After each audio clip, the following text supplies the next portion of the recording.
इस दुनिया के विजन चैनल में आपका स्वागत है। आज हम बताएंगे खुदीराम बोस के बारे में, जिन्होंने 18 साल 8 महीने 8 दिन की उम्र में फांसी पे चढ़ गए। अपने देश की आज़ादी के लिए ब्रिटिश हुकूमत की छाती पर बम मारा। लोग उनकी राख के ताबीज़ बना के पहनने लगे थे। ऐसे थे खुदीराम बोस। तो उनके बारे में आज हम बहुत सारी जानकारी आपको शेयर करेंगे। तो चलिए शुरुआत करते हैं। ये कहानी है 1905 से शुरू हुई, जब 14 साल के लड़के ने आज़ाद भारत का सपना देखा। 1906 में अंग्रेज़ों ने उसे बंगाल विभाजन के खिलाफ हुई रैली से गिरफ्तार किया, जेल में जमकर पीटा। वो बाहर आया, बम बनाना सीखा और अगले ही साल 1907 में बंगाल के गवर्नर पर बम दे मारा। इतने में भी नहीं माना और जनवरी 1908 में 2 अंग्रेज अधिकारी पर बम फेंक कर फरार हो गया। इसके कुछ ही महीने बाद 30 अप्रैल 1908 को जज डगलस किंग्सफोर्ड की बग्घी को बम से उड़ा दिया और गिरफ्तार हो गए। 3 महीने बाद 11 अगस्त को महज 18 साल की उम्र में मुस्कुराते हुए फांसी चढ़ गया। धमाके में वो जज तो बच गया, लेकिन इस लड़के ने कितने ही चंद्र बोस, चंद्रशेखर आज़ाद, भगत सिंह और अशफाक उल्लाह को रास्ता दिखा दिया। इस रास्ते का नाम था खुदीराम बोस। सबसे कम उम्र का शहीद, वो शख्स जिसने सजा सुना रहे जज की आंखों में आंखें डालकर कहा था, मैं आपको भी बम बनाना सिखा सकता हूँ।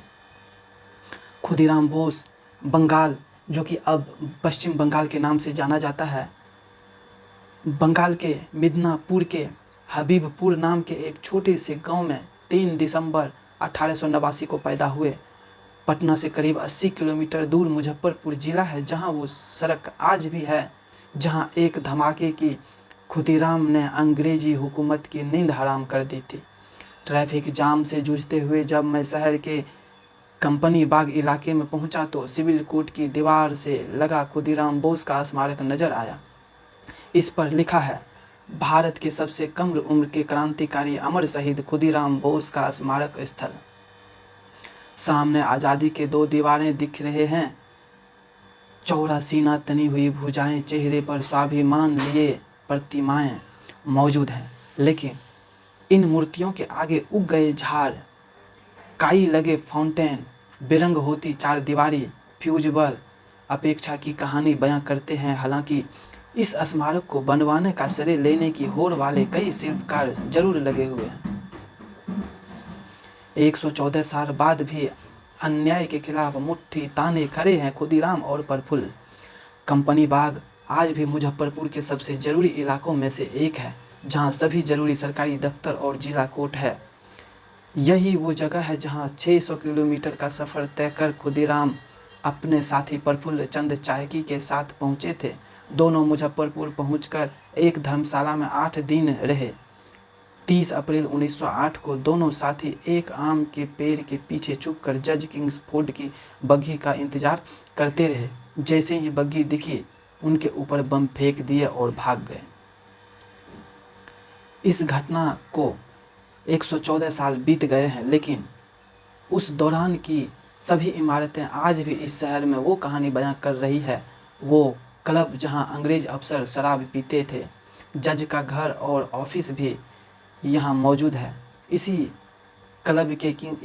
क्लब से किंग्सफोर्ड को बग्घी में लौटना था। उसकी जगह 2 महिलाएं लौटी और वो बच गया। वो आम का पेड़ अब नहीं रहा जिसके पीछे दोनों क्रांतिकारी छुपकर दिन भर किंग्सफोर्ड का इंतजार कर रहे थे। पूसा रोड रेलवे स्टेशन नहीं, खुदीराम बोस रेलवे स्टेशन कहिए सर। बम फेंकने के बाद खुदीराम बोस और प्रफुल्ल को लगा था कि उन्होंने किंग्सफोर्ड को मार दिया है, लेकिन बाद में पता चला कि इस बग्घी में उनकी जगह ब्रिटेन के एक बैरिस्टर प्रिंगल कैनेडी की पत्नी और बेटी बैठी थी। इस हमले में दोनों की मौत हो गई। खुदीराम और प्रफुल्ल के पीछे पुलिस लगी थी। वो पटरियों के रास्ते मिदनापुर लौटना चाहते थे। मैं भी उन दोनों की तरह मिदनापुर की दिशा में मुजफ्फरपुर से 40 किलोमीटर चलता हूँ तो मिलता है बेनी पूसा गांव, जहां वो रेलवे स्टेशन है जहां खुदीराम बोस गिरफ्तार हुए थे। जब मैं इस स्टेशन का रास्ता पूछता हूँ तो एक स्थानीय युवक मुझे टोकते हुए कहता है, पूसा रोड स्टेशन नहीं, खुदीराम बोस रेलवे स्टेशन कहिए सर, इस नाम से नहीं पहुंच पाइएगा। पूसा रोड रेलवे स्टेशन से करीब 53 किलोमीटर दूर मोकामा स्टेशन पर पुलिस ने प्रफुल्ल को फिर घेर लिया। उन्होंने मुकाबला किया और जब लगा कि पकड़े जाएंगे तो आखिरी गोली खुद को मार शहीद हो गए। अंग्रेजी सिपाही प्रफुल्ल का सिर काटकर मुजफ्फरपुर जेल ले गए, जहां खुदीराम ने उन्हें प्रणाम किया। बस शिनाख्त पूरी हो गई। जेल नहीं, हमारे लिए वो तीर्थ है साहब। इस कहानी का अगला मोड़ मुझे ले जाता है मुजफ्फरपुर सेंट्रल जेल, जिसे अब खुदीराम बोस सेंट्रल जेल के नाम से जाना जाता है। इस जेल का एक सेल आज भी खाली है। उसकी दीवार पर लिखा है, एक बार विदाई देव माँ घूरे आसी, फांसी हाँसी हाँसी चोरवे फांसी देखवे भारतवासी। यानी एक बार मुझे विदा दो माँ, मैं फिर जल्दी लौट कर आऊँगा। पूरे भारत के लोग मुझे देखेंगे और मैं हंसते हंसते फांसी पर चढ़ जाऊँगा। जहाँ बोस का फांसी स्थल भी है, जेल में उनकी सेल के अलावा वो रस्सी जिससे उन्हें फांसी दी गई थी आज भी सुरक्षित रखी है। भीमराव अंबेडकर बिहार यूनिवर्सिटी में इतिहास के विभागाध्यक्ष डॉक्टर अजीत कुमार बताते हैं कि खुदीराम का सिर्फ 5 दिन मुकदमा चला।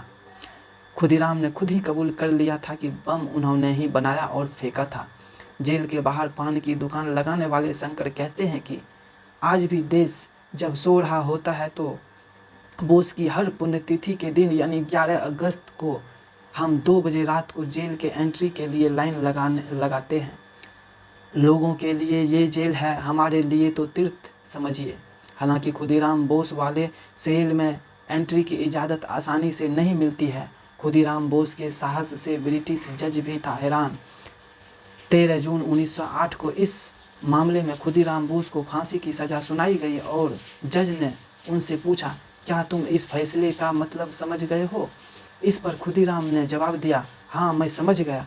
मेरे वकील कहते हैं कि मैं बम बनाने के लिए छोटा हूँ, मगर आप मुझे मौका दें तो मैं आपको भी बम बनाना सिखा सकता हूँ। खुदीराम का ये जवाब सुनने के बाद जज भी हैरान रह गया। मुजफ्फरपुर जेल के आसपास बिखरी कहानियों में से एक ये भी है कि जिस जल्लाद ने उन्हें फांसी दी वो इसके लिए तैयार ही नहीं था। उसे मजबूर किया गया और इसके बाद वो देर रात तक रोता रहा। 11 अगस्त 1908 को उन्हें फांसी पर चढ़ा दिया गया। बाद में उनकी बड़ी बहन बंगाल के मिदनापुर से मुजफ्फरपुर आई और उनका अंतिम संस्कार किया। बंगाल से सैकड़ों लोग आए और उनकी राख ले गए। उनकी राख के ताबीज बनाकर लोगों ने पहने। अपनी शहादत के बाद खुदीराम इतने लोकप्रिय हुए कि बंगाल के जुलाहे एक खास किस्म की धोती बुनने लगे थे, जिनके किनारे पर खुदीराम लिखा होता था। बंगाल में युवा उस धोती को शान से पहना करते थे। आखिर जज डगलस किंग्सफोर्ड ही क्यों था निशाना? करजन ने 1905 में बंगाल विभाजन का ऐलान कर दिया था। इस फैसले के विरोध में बड़े पैमाने पर अहिंसक आंदोलन चलाए जा रहे थे, जिसके तहत विदेशी सामानों की होली जलाई जाती थी। खुदीराम बोस उनके दूसरे क्रांतिकारी साथी अक्सर अंग्रेजी अफसरों से छिपकर आंदोलन की रणनीति बनाने के लिए मीटिंग्स किया करते थे। बंगाल के अरबिंदो घोष वंदे मातरम नाम के अखबार में विदेशी सामानों की होली जलाने की खबरें छाप रहे थे, लेकिन अंग्रेज सरकार का दमन भी जारी था। तब जज डगलस किंग्सफोर्ड कलकत्ता, अब कोलकाता के नाम से जाना जाता है, कोलकाता में काफ़ी बदनाम था। वजह थी क्रांतिकारियों का सारे आम कोरे मारने से लेकर कई तरह की क्रूर सजाएं देना। बस यहीं से खुदीराम बोस ने उससे बदला लेने का ठान लिया और बिहार तक उसका पीछा किया। भगत सिंह आज़ाद के आदर्श थे खुदीराम। मुजफ्फरपुर के आरडीएस कॉलेज में पॉलिटिकल साइंस के पूर्व विभागाध्यक्ष डॉक्टर अरुण कुमार सिंह बताते हैं कि किंग्सफोर्ड पर बम फेंकने से पहले खुदीराम बंगाल के गवर्नर पर भी बम फेंकने का असफल प्रयास कर चुके थे। उस दौरान अंग्रेज सरकार से बात करने की वकालत कर रही थी। बोस की शहादत के बाद ऐसे क्रांतिकारी सामने आए जो ब्रिटिश हुकूमत से सीधा भिड़ गए।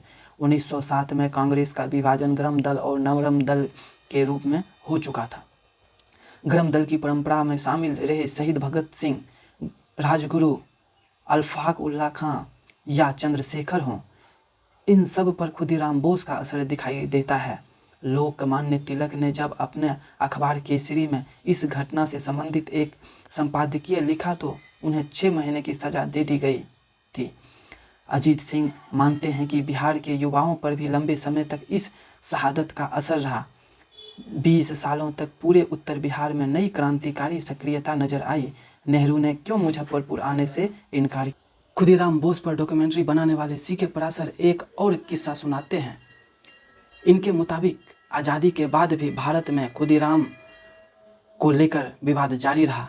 स्मारक समिति तत्कालीन प्रधानमंत्री पंडित जवाहरलाल नेहरू से बोस के स्मारक का उद्घाटन कराना चाहती थी।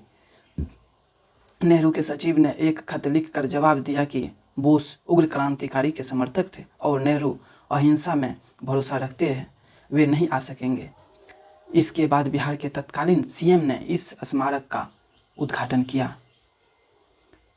अभी एक बार खुदीराम बोस के बारे में संक्षिप्त में थोड़ा हम देख लेते हैं। 3 दिसंबर 1889 को बंगाल के मिदनापुर में छोटे से गांव हबीबपुर में जन्मा। 1902-1903 में श्री अरविंदो और सिस्टर निवेदिता मिदनापुर आए। उनकी बातें सुन खुदीराम बोस ने आज़ादी की लड़ाई में शामिल होने का फैसला लिया।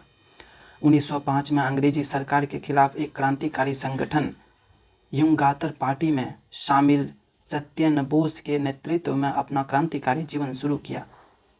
28 फरवरी 1906 में पहली बार गिरफ्तार हुए, लेकिन कैद से भाग निकले। 2 महीने बाद फिर गिरफ्तार हुए। 16 मई 1906 को जेल से बाहर आए और रिवॉल्यूशनरी पार्टी से जुड़े रहे।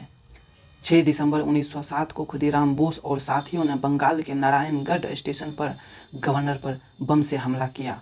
जनवरी 1908 को 2 अंग्रेज अधिकारियों वाटसन और पेम्फायर्ड फुलर पर बम से हमला किया, लेकिन वो भी बच निकले। 30 अप्रैल 1908 को बिहार के मुजफ्फरपुर में जज डगलस किंगफोर्ड्स की बागी पर बम से हमला किया। 2 महिलाएं की मौत कुछ ही घंटों में गिरफ्तार हो गए। 21 मई 1908 को अदालत के सामने पेश किया गया। बम बनाने और फेंकने की बात कबूल की। 8 जुलाई 1908 को खुदीराम बोस अपने कबूलनामे पर अड़े रहे और बम बनाने और मर्डर की प्लानिंग की बात दोहराई। 13 जुलाई 1908 को जज कॉर्डॉफ, नाथुनी प्रसाद और जनक प्रसाद की जूरी ने खुदीराम बोस को फांसी की सजा सुनाई। 11 अगस्त 1908 को 18 साल 8 महीने और 8 दिन की उम्र में सुबह 6 बजे मुजफ्फरपुर की जेल में खुदीराम बोस को फांसी दे दी गई। बंगाल में इनके शोक में कई दिनों तक स्कूल कॉलेज बंद रहे। तो दोस्तों, ये थे हमारे खुदीराम बोस, जो कि बहुत ही महत्वपूर्ण योगदान दिए हैं देश की आज़ादी के लिए। उसके बारे में आप जानकारी सुन रहे थे। फिर हम मिलेंगे अगले किसी और महान पुरुष के बारे में। तो चलिए आज विदा लेते हैं। Thanks for watching. जय हिंद।